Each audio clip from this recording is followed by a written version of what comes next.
here. Some emerging running backs. These names are exciting. I think there's going to be a lot of questions about these guys as well. So I'm hyped for this. Young, up-and-coming prospects across the league. We got a couple different ones we're going to talk about here.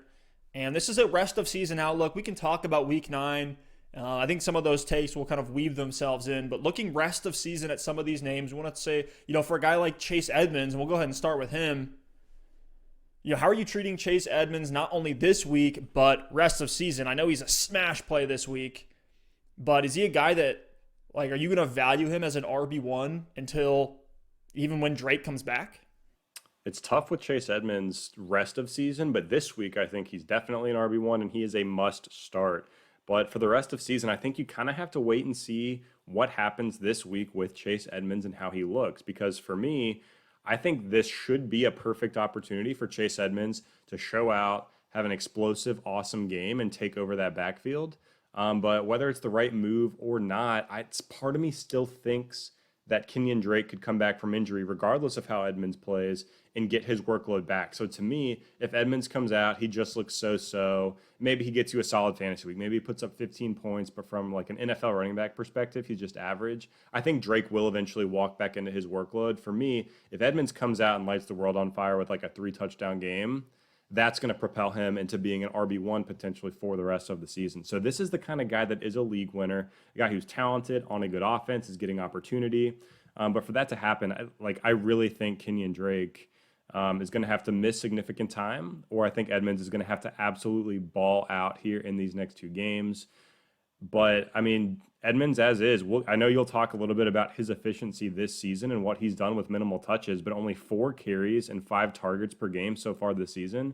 And he's looked a lot better than Kenyon Drake with those limited touches. Drake's been getting 17 carries and 1 target per game. So looking at this backfield, there's a ton of work available.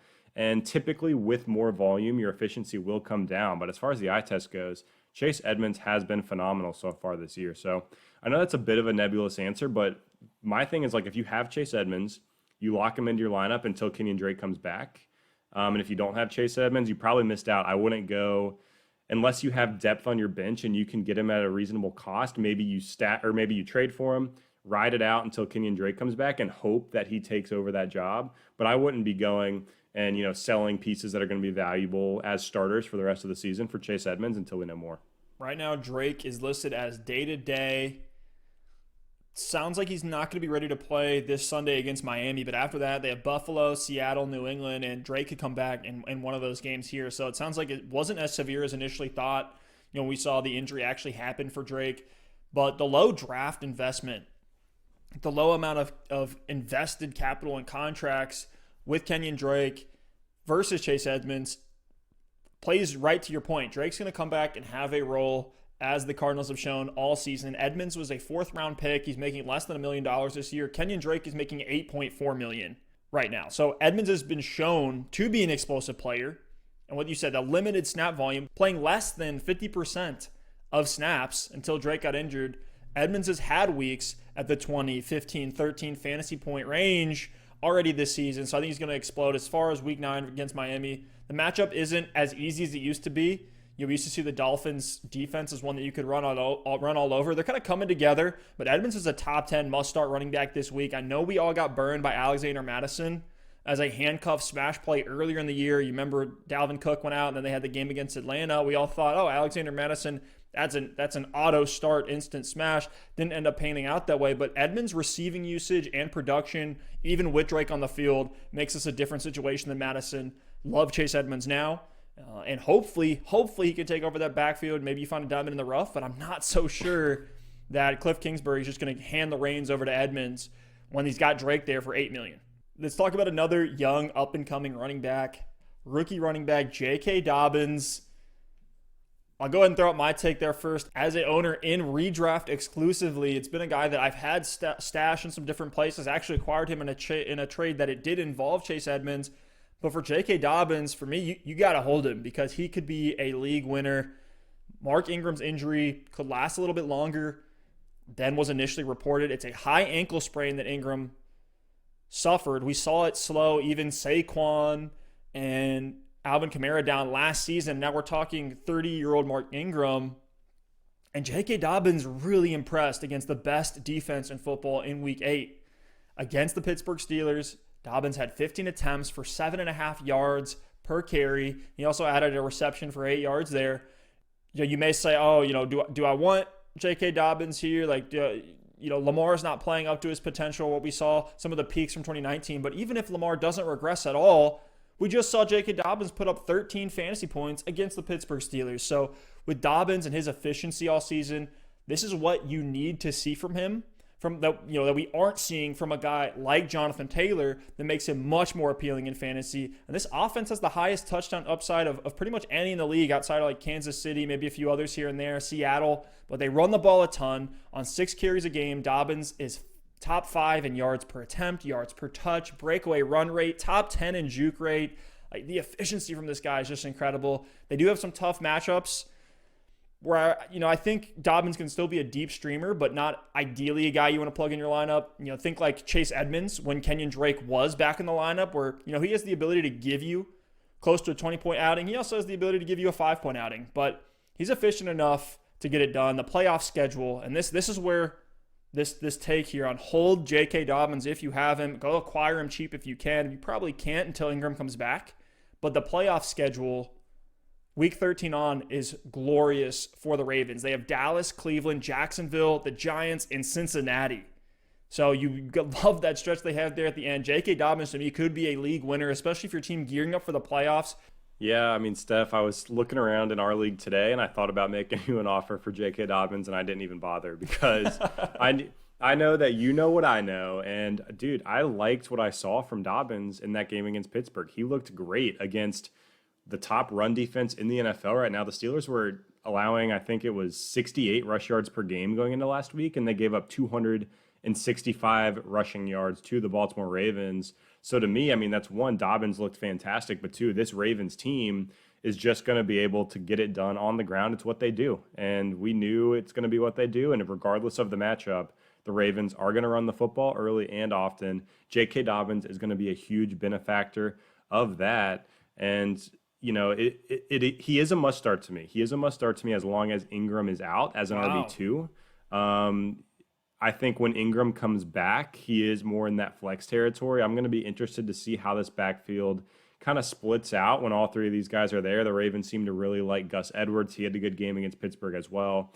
When Ingram is back in the mix, I think Dobbins could be relegated to a little bit of like a pass catching role, maybe gets mixed in for a couple carries here and there. So at that point, I think he is more of a flex or a desperation running back. But after what we saw last week, Dobbins and Edwards as this 1-2 punch, I think both are startable guys. I mean, you did make the call that was incredibly bold that Gus Edwards would score more fantasy points than J.K. Dobbins in this game, and you were right. It came on that touchdown. But when I look at J.K. Dobbins, he is the one that has far more of a likelihood to make the breakaway touchdown run, the 50-yard run. Gus Edwards isn't going to do that for the Baltimore Ravens. Dobbins also gets the pass-catching work. And I know Edwards did get the touchdown against Pittsburgh, but it wasn't a situation where, like, Edwards came in as the goal line back. He just happened to be in on the drive where they gave the ball to the running back inside the 5-yard line. So I think J.K. Dobbins is a fantastic talent, a fantastic player, and as long as Ingram's out, you can keep rolling him out there. I'm so excited for what Dobbins is going to do next season when he has the keys of the kingdom in that backfield, assuming Ingram's gone, his contract's over. One more thing with Dobbins, though. I know I'm pretty high on him as long as Ingram is out, but I will say, unless both Mark Ingram and Gus Edwards miss time, he's not going to be this like workhorse that people want him to be. I know a lot of people look at Jonathan Taylor and they say, oh, he should walk into this workhorse role. And you look at the guys around the league, the Zeke Elliott's, Dalvin Cooks, all these tier 1 running backs, and they're a workhorse. People want that to be J.K. Dobbins. Unless both Gus Edwards and Mark Ingram are injured, I don't think that's going to happen. As long as one of the two is healthy, I think they're going to use Dobbins in the right way and keep his touches fairly limited, but I do think they'll be high value touches and enough touches to be fantasy relevant. Look at what Mark Ingram did in 2019 when he was still splitting some carries with Gus Edwards, with Justice Hill.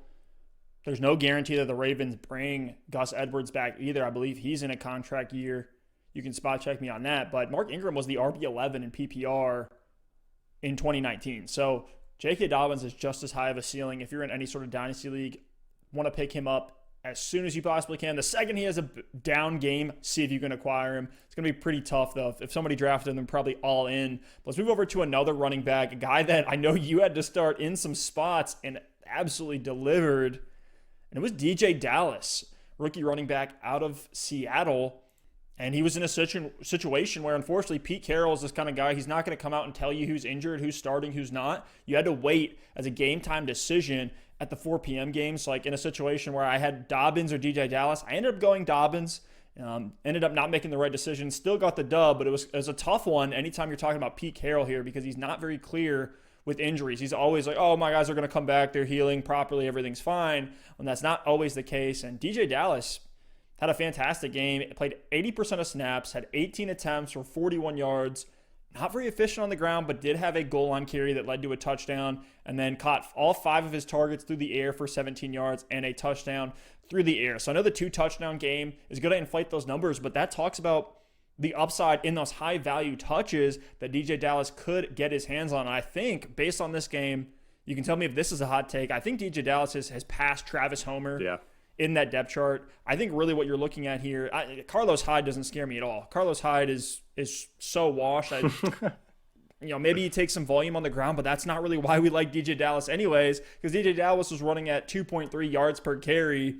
He just happened to have that touchdown on the ground. But you look at him like one of these, high upside receiving backs. That's what DJ Dallas could be. Again, think of it like Chase Edmonds when Kenyon Drake was there, where he can be a startable guy in desperation situations, a handcuff that you want to keep stashed. How are you feeling about DJ Dallas in Week 9 against Buffalo and rest of season? Yeah, I think you nailed it with DJ Dallas. I think he has surpassed Travis Homer. Now, I know Homer was a little bit banged up in this game, but Dallas did get 80% of snaps in a game where it was just the two of them active. So I think Dallas, if anything, has a chance to secure a long-term pass-catching role, even when Carlos Hyde and Chris Carson are healthy. Now, I will say, when Chris Carson's out there, I am not starting DJ Dallas, especially this week. I want to wait and see what this backfield looks like. Before this game, Steph, I had him in Dynasty, and I actually told you, I said, I hope DJ Dallas balls out, because even when Chris Carson comes back, I would love for him to secure some sort of role in this offense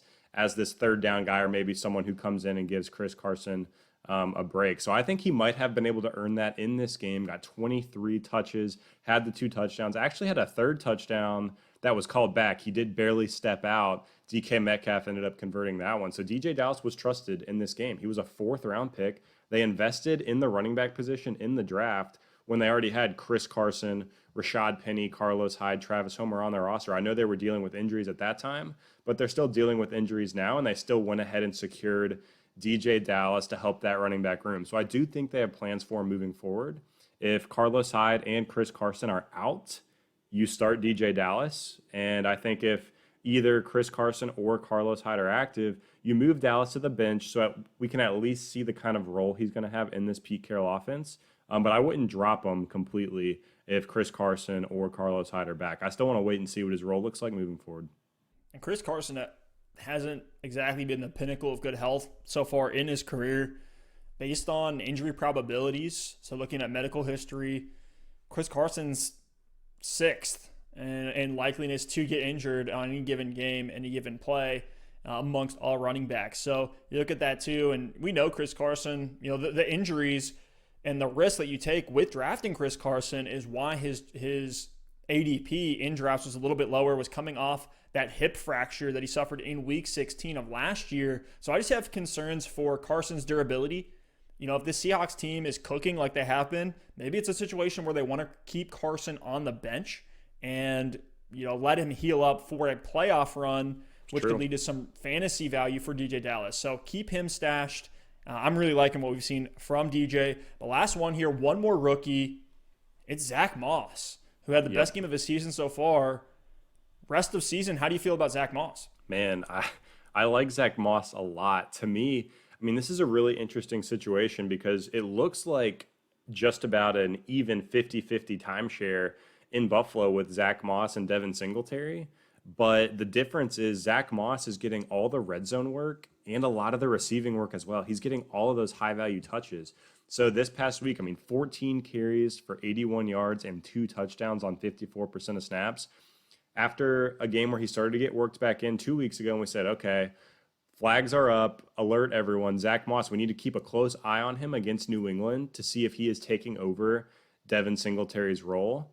And in this game, I think he did. I mean, Singletary had a good game of his own, but I think that pendulum is continuing to swing in Zack Moss's favor in this Buffalo backfield. So to me, if you are a running back getting 12 to 15 carries a game and you're going to get a couple receptions in there as well, and you are the red zone back, that's a valuable RB2. Now, I know in Buffalo, Josh Allen does take a lot of that goal line work and likes to run it in for himself. But who knows? Maybe some of the reason Josh Allen had to do that so much was because Singletary couldn't get it done. They have, TJ Yeldon's their other running back last year. They had Frank Gore, who we know where he's at this stage of his career. So maybe they just didn't have that running back that could get it done. Zack Moss is proving to be effective in the red zone. I like it. And honestly, if Singletary were to miss time, I think Zack Moss would be a workhorse in this offense and could be a top 15, top 20 running back rest of season if he was the only guy left. We said when Zack Moss was drafted, landed on the Bills, I had the take that a lot of people want to see this Moss Singletary situation as a thunder and lightning, but really it's more of a lightning and lightning. Like both of these guys, yes, Zack Moss, just based on his physique, is a little bit more of a hard-hitting bruiser between the tackles, grinder type back, but he can still catch the ball out of the backfield. And with those goal line touches for an offense that is cooking with Josh Allen's revamped throwing motion, I like Zack Moss a lot. He plays Seattle this week, so I think you plug him back in. If you had to start him, you were probably in a tough spot in week 8. So plug him right back in against Seattle, which is one of the worst defenses in general in the NFL. I think Zack Moss will run all over him. We know it's going to be a high-scoring game too.